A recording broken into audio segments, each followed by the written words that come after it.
Amay sang prime suspect sa paghimulos kag pagpatay sa napulo ka tuig nga bata sa banwasang Murcia, Negros Occidental. Gindakop man matapos mapamatud-an nga kahimbon ini sa krimen.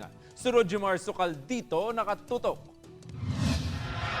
Oktubre 2019 sang nasapuan sa katubuhan sa Barangay San Miguel, Murcia ang lawas ang pulo katuig nga bata nga si Kim. Luslus na ang pangidalom sini nga panabton kag wala na sang kabuhi. Kahapon, matapos ang masobra isa katuig, gindakop sang kapulisan ng isa pa ka suspect sa krimen. Ginkilala ini kay Edgar Gonzaga, 46 anyos kag amay sang ginatudlo prime suspect nga si Edgy Gonzaga.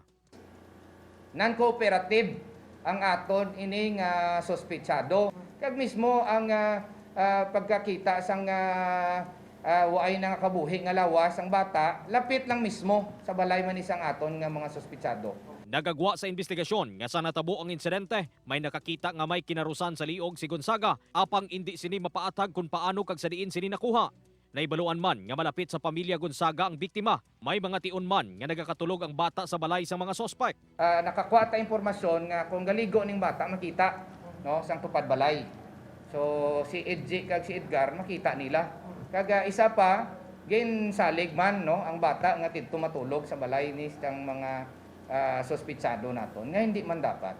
Una na nga nagwa sa investigasyon sang Murcia Police nga sa iban nga lugar natabo ang krimen, kag ginbilin lang sa katubuhan ang lawas ang biktima.